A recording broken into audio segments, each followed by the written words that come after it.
Hi ಸ್ನೇಹಿತರೆ, ಎಲ್ಲರಿಗೂ ನಮಸ್ಕಾರ. ನೋಡಿ, ಗೃಹಲಕ್ಷ್ಮಿ ಯೋಜನೆಯ ಪ್ರತಿಯೊಂದು ಫಲಾನುಭವಿಗಳಿಗೆ ಸರ್ಕಾರದಿಂದ ಭರ್ಜರಿ ಗುಡ್ಡಿಸ್ನ ಕೊಟ್ಟಿದ್ದು, ಕೊನೆಗೂ ಸರ್ಕಾರ 3 ತಿಂಗಳ 6,000 ಹಣನ ಫಲಾನುಭವಿಗಳ ಬ್ಯಾಂಕ್ ಖಾತೆಗೆ ಜಮಾ ಮಾಡ್ತಾ ಇದೆ. ನಾಳೆ ಗುರುವಾರ ಮೇ 29ರಂದು ಕರ್ನಾಟಕದ 26 ಜಿಲ್ಲೆಗಳ ಪ್ರತಿಯೊಂದು ಫಲಾನುಭವಿಗಳಿಗೆ 19, 20 ಮತ್ತು 21ನೇ ಕಂತಿನ ಒಟ್ಟು 3 ತಿಂಗಳ 6,000 ಹಣನ ಸರ್ಕಾರ ಬಿಡುಗಡೆ ಮಾಡ್ತಾ ಇದೆ.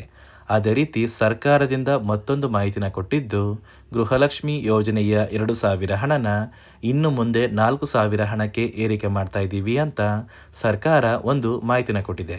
ಹಾಗಾದರೆ ಬನ್ನಿ ಸ್ನೇಹಿತರೆ, ಸರ್ಕಾರದಿಂದ ಬಂದಿರುವಂತಹ ಒಂದು ಮಾಹಿತಿ ಏನು ಅಂತ ನಾನು ನಿಮಗೆ ತಿಳಿಸ್ಕೊಡ್ತಾ ಇದ್ದೀನಿ. ಅದಕ್ಕಿಂತ ಮೊದಲು ನೀವೇನಾದ್ರೂ ಇನ್ನೂ ಕೂಡ ನನ್ನ ಚಾನಲ್ನ ಸಬ್ಸ್ಕ್ರೈಬ್ ಆಗಿಲ್ಲ ಅಂದರೆ ದಯವಿಟ್ಟು ಪ್ರತಿಯೊಬ್ಬರು ಚಾನಲ್ನ ಸಬ್ಸ್ಕ್ರೈಬ್ ಮಾಡ್ಕೊಳ್ಳಿ, ಹಾಗೆ ವಿಡಿಯೋಗೆ ಒಂದು ಲೈಕ್ನ ಕೊಡಿ. ಹೌದು ವೀಕ್ಷಕರೇ, ಗೃಹಲಕ್ಷ್ಮಿ ಯೋಜನೆಯ ಪ್ರತಿಯೊಂದು ಫಲಾನುಭವಿಗಳಿಗೆ ಕೊನೆಗೂ ಸರ್ಕಾರದಿಂದ 3 ತಿಂಗಳ 6,000 ಹಣನ ಜಮಾ ಮಾಡ್ತಾ ಇದ್ದಾರೆ. ಸಾಕಷ್ಟು ತಿಂಗಳಿಂದ ಅಂದರೆ ಕಳೆದ 2 ತಿಂಗಳಿಂದ ಪ್ರತಿಯೊಂದು ಫಲಾನುಭವಿಗಳು ಸರ್ಕಾರದಿಂದ ನಮ್ಮ ಬ್ಯಾಂಕ್ ಖಾತೆಗೆ ಯಾವುದೇ ರೀತಿಯ ಗೃಹಲಕ್ಷ್ಮಿ ಯೋಜನೆಯ ಹಣ ಜಮಾ ಆಗ್ತಾ ಇಲ್ಲ ಅಂತ ಪ್ರತಿನಿತ್ಯವೂ ಕೂಡ ಕಮೆಂಟ್ನ ಮಾಡ್ತಾ ಇದ್ರಿ. ಇದೀಗ ಕೊನೆಗೂ ಸರ್ಕಾರದಿಂದ ಪ್ರತಿಯೊಂದು ಫಲಾನುಭವಿಗಳಿಗೆ ಮಾರ್ಚ್, ಏಪ್ರಿಲ್ ಮತ್ತು ಮೇ ತಿಂಗಳ ಒಟ್ಟು 3 ತಿಂಗಳ 6,000 ಹಣನ ಸರ್ಕಾರ ಜಮಾ ಮಾಡ್ತಾ ಇದ್ದು, ಪ್ರತಿಯೊಂದು ಫಲಾನುಭವಿಗಳಿಗೆ ಮೇ 29 ಗುರುವಾರದಿಂದ ಕರ್ನಾಟಕದ 26 ಜಿಲ್ಲೆಗಳಿಗೆ ಈ ಒಂದು ಹಣನ ಸರ್ಕಾರ ಜಮಾ ಮಾಡ್ತಾ ಇದೆ. ಅದೇ ರೀತಿ ಈ ಗೃಹಲಕ್ಷ್ಮಿ ಯೋಜನೆಯ ಹಣದ ಜೊತೆಗೆ ಯಾರಿಗೆಲ್ಲ ಅನ್ನಭಾಗ್ಯ ಯೋಜನೆಯ ಪೆಂಡಿಂಗ್ ಇರುವ ಹಣ ಬಾಕಿ ಇದೆ, ಇಂತಹ ಪೆಂಡಿಂಗ್ ಇರುವ ಪ್ರತಿಯೊಂದು ಫಲಾನುಭವಿಗಳಿಗೆ ಕಳೆದ 5 ತಿಂಗಳ ಪೆಂಡಿಂಗ್ ಇರುವ 2,000 ಹಣನ ಕೂಡ ಸರ್ಕಾರ ಜಮಾ ಮಾಡ್ತಾ ಇದೆ. ನಿಮ್ಮ ಬ್ಯಾಂಕ್ ಖಾತೆಗೆ ಗೃಹಲಕ್ಷ್ಮಿ ಯೋಜನೆಯ ಹಣದ ಕುರಿತು ಸರ್ಕಾರದಿಂದ ಸಚಿವರೊಬ್ಬರು ಒಂದು ಮುಖ್ಯವಾದ ಮಾಹಿತಿನ ಕೊಟ್ಟಿದ್ದಾರೆ.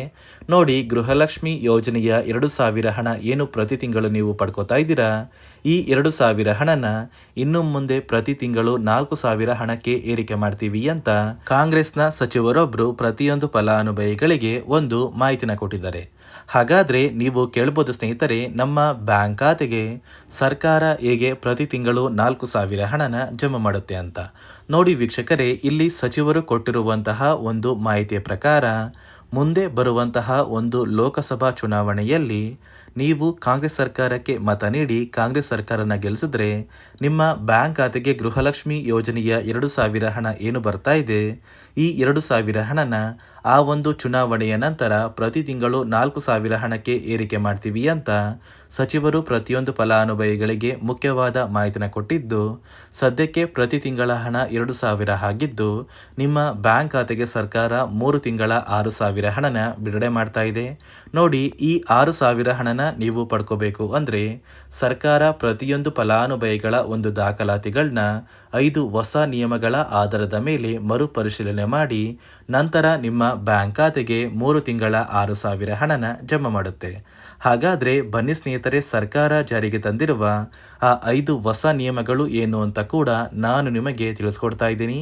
ಅದಕ್ಕಿಂತ ಮೊದಲು ನಾಳೆ ಗುರುವಾರ ಮೇ 29ರಂದು ಕರ್ನಾಟಕದ ಯಾವ 26 ಜಿಲ್ಲೆಗಳಿಗೆ ಸರ್ಕಾರ ಗೃಹಲಕ್ಷ್ಮಿ ಯೋಜನೆಯ 3 ತಿಂಗಳ 6,000 ಹಣನ ಜಮಾ ಮಾಡ್ತಾ ಇದೆ ಅಂದರೆ, ಮೊದಲಿಗೆ ಬಾಗಲಕೋಟೆ, ಬೆಂಗಳೂರು ನಗರ, ಬೆಂಗಳೂರು ಗ್ರಾಮಾಂತರ, ಬೆಳಗಾವಿ, ಬಳ್ಳಾರಿ, ಬೀದರ್, ವಿಜಯನಗರ, ಬಿಜಾಪುರ, ಚಾಮರಾಜನಗರ, ಚಿಕ್ಕಬಳ್ಳಾಪುರ, ಚಿಕ್ಕಮಗಳೂರು, ಚಿತ್ರದುರ್ಗ, ದಕ್ಷಿಣ ಕನ್ನಡ, ದಾವಣಗೆರೆ, ಧಾರವಾಡ, ಗದಗ, ಕಲಬುರಗಿ, ಹಾಸನ, ಹಾವೇರಿ, ಕೊಡಗು, ಕೋಲಾರ, ಕೊಪ್ಪಳ, ಮಂಡ್ಯ, ಮೈಸೂರು, ರಾಯಚೂರು, ರಾಮನಗರ, ಶಿವಮೊಗ್ಗ, ತುಮಕೂರು, ಉಡುಪಿ, ಉತ್ತರ ಕನ್ನಡ, ಯಾದಗಿರಿ ಈ 26 ಜಿಲ್ಲೆಗಳ ಪ್ರತಿಯೊಂದು ಫಲಾನುಭವಿಗಳಿಗೆ ಸರ್ಕಾರ ಗೃಹಲಕ್ಷ್ಮಿ ಯೋಜನೆಯ ಒಟ್ಟು 3 ತಿಂಗಳ 6,000 ಹಣನ ಜಮಾ ಮಾಡ್ತಾ ಇದ್ದು, ಪ್ರತಿಯೊಂದು ಫಲಾನುಭವಿಗಳು ಮೇ ತಿಂಗಳು ಮುಗಿಯುವಷ್ಟರಲ್ಲಿ ಅಥವಾ ಜೂನ್ ಮೊದಲ ವಾರದಲ್ಲಿ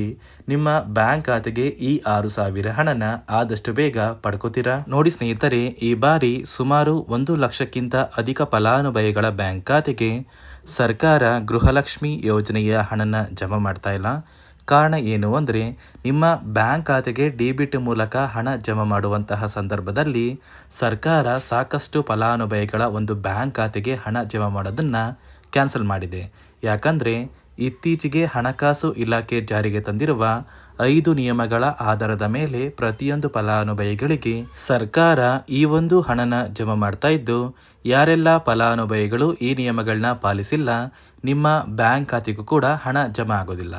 ಹಾಗಾದರೆ ಬನ್ನಿ ಸ್ನೇಹಿತರೆ, ಸರ್ಕಾರ ಜಾರಿಗೆ ತಂದಿರುವ ಆ 5 ಹೊಸ ನಿಯಮಗಳು ಏನು ಅಂತ ನಾನು ನಿಮಗೆ ತಿಳಿಸ್ಕೊಡ್ತಾ ಇದ್ದೀನಿ.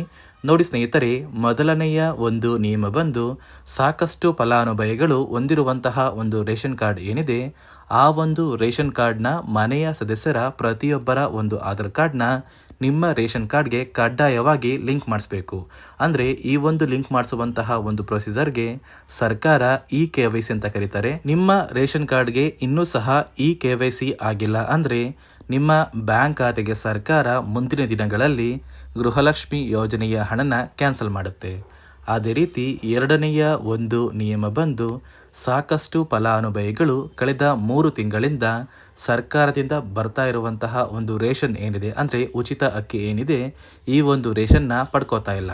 ಒಂದು ವೇಳೆ ಕಳೆದ 3 ತಿಂಗಳಿಂದ ನೀವು ರೇಷನ್ನ ಪಡ್ಕೊಂಡಿಲ್ಲ ಅಂದರೆ ಸರ್ಕಾರ ನಿಮ್ಮ ಬಳಿ ಇರುವಂತಹ ಒಂದು ರೇಷನ್ ಕಾರ್ಡ್ನ ಕ್ಯಾನ್ಸಲ್ ಮಾಡುತ್ತೆ. ನಿಮ್ಮ ರೇಷನ್ ಕಾರ್ಡ್ನ ಸರ್ಕಾರ ಕ್ಯಾನ್ಸಲ್ ಮಾಡಿದ್ರೆ ನಿಮ್ಮ ಬ್ಯಾಂಕ್ ಖಾತೆಗೆ ಗೃಹಲಕ್ಷ್ಮಿ ಯೋಜನೆಯ ಹಣ ಇರ್ಬೋದು ಮತ್ತು ಸರ್ಕಾರದಿಂದ ಬರುವಂತಹ ಒಂದು ಸೌಲಭ್ಯಗಳನ್ನ ನೀವು ಕಳ್ಕೋಬೇಕಾಗುತ್ತೆ. ಅದೇ ರೀತಿ ಮೂರನೆಯ ಒಂದು ನಿಯಮ ಬಂದು ನೋಡಿ ಸ್ನೇಹಿತರೆ, ನಿಮ್ಮ ಬಳಿ ಇರುವಂತಹ ಒಂದು ಆಧಾರ್ ಕಾರ್ಡ್ ಏನಿದೆ, ಆ ಒಂದು ಆಧಾರ್ ಕಾರ್ಡ್ನ ಕಳೆದ 15 ವರ್ಷಗಳಲ್ಲಿ ನೀವು ಯಾವುದೇ ರೀತಿಯ ಒಂದು ತಿದ್ದುಪಡಿನ ಮಾಡಿಸಿಲ್ಲ ಅಂದರೆ ನಿಮ್ಮ ಬ್ಯಾಂಕ್ ಖಾತೆಗೆ ಸರ್ಕಾರ ಗೃಹಲಕ್ಷ್ಮಿ ಯೋಜನೆಯ ಹಣನ ಕ್ಯಾನ್ಸಲ್ ಮಾಡುತ್ತೆ. ಯಾಕಂದರೆ ಸರ್ಕಾರದಿಂದ ಬಂದಿರುವಂತಹ ಒಂದು ಆದೇಶದ ಪ್ರಕಾರ ಪ್ರತಿಯೊಂದು ಫಲಾನುಭವಿಗಳು ಕಳೆದ 15 ವರ್ಷಗಳಲ್ಲಿ ಯಾವುದೇ ರೀತಿಯ ಒಂದು ತಿದ್ದುಪಡಿನ ನಿಮ್ಮ ಆಧಾರ್ ಕಾರ್ಡ್ಗೆ ನೀವು ಮಾಡಿಸಿಲ್ಲ ಅಂದರೆ ಕಡ್ಡಾಯವಾಗಿ ಆದಷ್ಟು ಬೇಗ ನಿಮ್ಮ ಆಧಾರ್ ಕಾರ್ಡ್ಗೆ ತಿದ್ದುಪಡಿನ ಮಾಡಿಸಿ. ಅದೇ ರೀತಿ ನಾಲ್ಕನೆಯ ಒಂದು ನಿಯಮ ಬಂದು ನಿಮ್ಮ ಕುಟುಂಬದ ಒಂದು ವಾರ್ಷಿಕ ಆದಾಯ 7 ಲಕ್ಷಕ್ಕಿಂತ ಕಡಿಮೆ ಇರಬೇಕು. ಒಂದು ವೇಳೆ ನಿಮ್ಮ ಕುಟುಂಬದ ವಾರ್ಷಿಕ ಆದಾಯ 7 ಲಕ್ಷಕ್ಕಿಂತ ಜಾಸ್ತಿ ಇದ್ದರೆ ನಿಮ್ಮ ಬ್ಯಾಂಕ್ ಖಾತೆಗೆ ಸರ್ಕಾರ ಗೃಹಲಕ್ಷ್ಮಿ ಯೋಜನೆಯ ಹಣನ ಕ್ಯಾನ್ಸಲ್ ಮಾಡುತ್ತೆ. ಅದೇ ರೀತಿ ಐದನೆಯ ಒಂದು ನಿಯಮ ಬಂದು ನಿಮ್ಮ ಕುಟುಂಬದ ಸದಸ್ಯರು ಅಥವಾ ಗೃಹಲಕ್ಷ್ಮಿ ಯೋಜನೆಯ ಫಲಾನುಭವಿಗಳು ಯಾರು ಕೂಡ ಸರ್ಕಾರಿ ನೌಕರರಾಗಿ ಕಾರ್ಯನಿರ್ವಹಿಸ್ತಾ ಇರಬಾರ್ದು. ಒಂದು ವೇಳೆ ನಿಮ್ಮ ಕುಟುಂಬದಲ್ಲಿ ಯಾರೇ ಆಗಿದ್ರೂ ಸರ್ಕಾರಿ ನೌಕರರಾಗಿ ಕಾರ್ಯನಿರ್ವಹಿಸ್ತಾ ಇದ್ದರೆ ನಿಮ್ಮ ಬ್ಯಾಂಕ್ ಖಾತೆಗೆ ಗೃಹಲಕ್ಷ್ಮಿ ಯೋಜನೆಯ ಹಣ ಕ್ಯಾನ್ಸಲ್ ಆಗುತ್ತೆ. ಈ 5 ನಿಯಮಗಳ ಆಧಾರದ ಮೇಲೆ ಪ್ರತಿಯೊಂದು ಫಲಾನುಭವಿಗಳಿಗೆ ಸರ್ಕಾರ ಹಣ ಜಮಾ ಮಾಡ್ತಾ ಇದೆ. ಒಂದು ವೇಳೆ ನೀವು ಈ 5 ನಿಯಮಗಳನ್ನ ಪಾಲಿಸಿಲ್ಲ ಅಂದರೆ ನೀವು ಕೂಡ ಗೃಹಲಕ್ಷ್ಮಿ ಯೋಜನೆಯ ಹಣದಿಂದ ವಂಚಿತರಾಗಬೇಕಾಗುತ್ತೆ. ಇಲ್ಲಿಯವರೆಗೂ ನಿಮ್ಮ ಬ್ಯಾಂಕ್ ಖಾತೆಗೆ ಗೃಹಲಕ್ಷ್ಮಿ ಯೋಜನೆಯ ಒಟ್ಟು 18 ಕಂತಿನ ಹಣನ ನೀವು ಪಡ್ಕೊಂಡಿದ್ರೆ ಈ 3 ತಿಂಗಳ 6,000 ಹಣ ಆದಷ್ಟು ಬೇಗ ಜಮಾ ಆಗುತ್ತೆ ಅಂತ ಹೇಳ್ತಾ, ಇದಿಷ್ಟು ಸರ್ಕಾರದಿಂದ ಬಂದಿರುವಂತಹ ಒಂದು ಹೊಸ ಮಾಹಿತಿಯಾಗಿದೆ. ನಾನು ಕೊಟ್ಟಿರುವಂತಹ ಮಾಹಿತಿ ನಿಮಗೆ ಇಷ್ಟ ಆಗಿದ್ದಲ್ಲಿ ದಯವಿಟ್ಟು ಪ್ರತಿಯೊಬ್ಬರೂ ನನ್ನ ಚಾನಲ್ನ ಸಬ್ಸ್ಕ್ರೈಬ್ ಮಾಡ್ಕೊಳ್ಳಿ, ಹಾಗೆ ವಿಡಿಯೋಗೆ ಒಂದು ಲೈಕ್ನ ಕೊಡಿ.